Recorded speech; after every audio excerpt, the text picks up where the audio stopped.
সারাদিন অনলাইনে বসে বসে খাবার ভিডিও কে দেখেন বলেন তো? এই বাজে হ্যাবিটটা আমার কিছুদিন ধরে হয়েই আসছে, তাই একবার একটা খাইতে মন চায় এই খাবার ভিডিও দেখে দেখে। আসসালামু আলাইকুম, সবাই কেমন আছেন? আশা করছি সবাই ভালো আছেন। আলহামদুলিল্লাহ, আমিও ভালো আছি। আজকে আপনাদেরকে তৈরি করে দেখাবো ভাইরাল ডিম রেসিপি, যেটা খুবই ভাইরাল। আমি ডিম তেমন একটা পছন্দ করি না, বাট এই রেসিপিটা অনলাইনে দেখার পর থেকে আমার অনেক বেশি খাইতে মন চাইতেছে, তাই ঝটপট বাসায় তৈরি করে ফেললাম এই রেসিপিটি। আজকে আপনাদেরকে দেখাবো যে আমি এটা কিভাবে বাসায় তৈরি করেছি। তো ফার্স্টে আমি এখানে 8-9টার মতো ডিম নিয়েছি, দেন এগুলা সিদ্ধ করে নিয়েছি ভালো করে। আপনারা চাইলে হাফ বয়েলও করতে পারেন। এখানে ডিম সিদ্ধ হচ্ছে আর আমি চলে যাইতেছি মেন ইনগ্রিডিয়েন্ট চাটনিটা বানানোর জন্য। আমার বাসায় ধনিয়া পাতা ছিল না, তাই চলে গেলাম ছাদে। অনেক বেশি বৃষ্টি হইতেছে ওখানে, ছাদ থেকে আমি কিছু ধনিয়া নিয়ে আসলাম।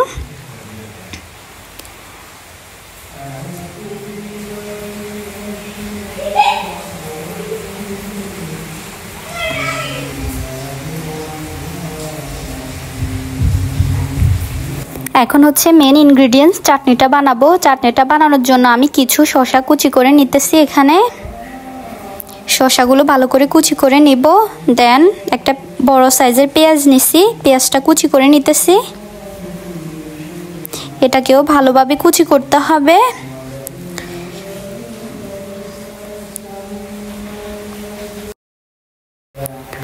তারপর কুচি করে নিতেছি ধনিয়া পাতা,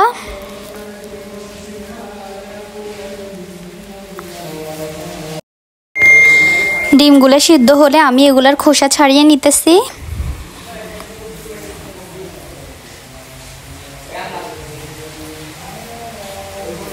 এটা সবচেয়ে বিরক্তিকর কাজ, এই ডিমের খোসা ছাড়ানোটা।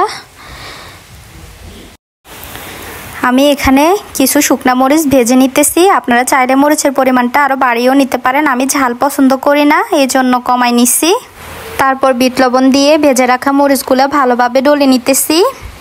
অনেক ভালোভাবে মাখতে হবে এগুলাকে। আমার একটা মতামত কি জানেন, ভর্তা আপনি যতই রেসিপি দেখে তৈরি করার চেষ্টা করেন না কেন, এক একজনের হাতের ভর্তা এক এক রকম। আপনি যতই ভাই রেসিপি ফলো করেন, এক একজনের হাতের ভর্তার যে স্বাদ, সেই স্বাদ আপনি আনতে পারবেন না। তো মরিচগুলো ভালোভাবে ডলার পর আমি এর ভেতরে পেঁয়াজ কুচি, শসা কুচি, ধনিয়া কুচি সবগুলো ভালোভাবে মেখে নিতেছি। অনেক ভালোভাবে মাখতে হবে, এটাকে খুবই ভালোভাবে মাখতে হবে। ভিডিওতে যেমন করে আমি মাখতেছি, এগুলোকে একদম কচলে কচলে মাখতে হবে। তারপর আমি দিয়ে দিতেছি টমেটো সস 2 টেবিল চামচের মতো।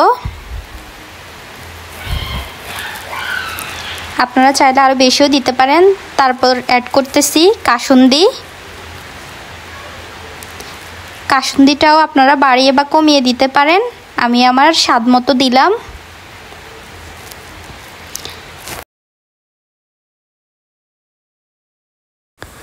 তারপর আবার মাখতেছি। আজকের ভিডিওটা শুধু মাখামাখির ভিডিওই হবে, ভালোভাবে মাখতে হবে এগুলাকে।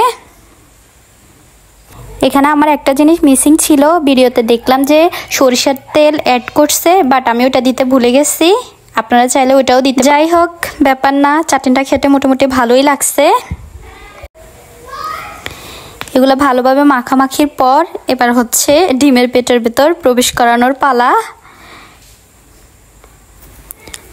তারপর একটা ডিম নিয়ে আমি অপারেশন করা শুরু করে দিছি। এটার মাঝখান দিয়ে এটার পেটটা কেটে ফেলছি, এটার পেটের ভেতরে চাটনিটা ঢুকানোর জন্য। তারপর আমি কেটে একটা চামচের সাহায্যে চাটনিগুলো ভিতরে ঢুকাইতেছি। ডিমটাকে বেশি কাটা যাবে না, একটু করে ডিম কেটে তারপর এটার ভিতরে চাটনিগুলো ঢুকাতে হবে। বেশি কাটলে ডিমটা একদম ফেটে যাবে। তারপর এক এক করে আমি সবগুলো ডিম এভাবেই রেডি করে নিচ্ছি। আমার কাছে রেসিপিটা মোটামুটি ভালোই লাগছে। আমি ডিম তো খাই না, বাট এরকম করে বানানোর পর অনেক বেশি পছন্দ হয়েছে। আপনারা চাইলে বাসায় ট্রাই করে দেখতে পারেন। তারপর আমি দিয়ে দিতেছি উপরে তেঁতুল চাটনি। এই চাটনি দিলে অনেক বেশি মজা লাগে এই রেসিপিটায়। আপনাদের কাছে যদি রেসিপিটি ভালো লেগে থাকে, অবশ্যই আপনারা বাসায় ট্রাই করে দেখবেন।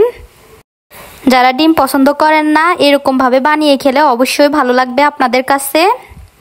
আমার ভিডিওটি যদি ভালো লেগে থাকে অবশ্যই লাইক করবেন, শেয়ার করেন, সাবস্ক্রাইব করে আমার পাশে থাকবেন। আজকের মতো এখানেই বিদায় নিচ্ছি। সবাই ভালো থাকবেন, সুস্থ থাকবেন। রেসিপিটি আপনাদের কাছে কেমন লাগছে অবশ্যই কমেন্টে জানাবেন। আল্লাহ হাফেজ।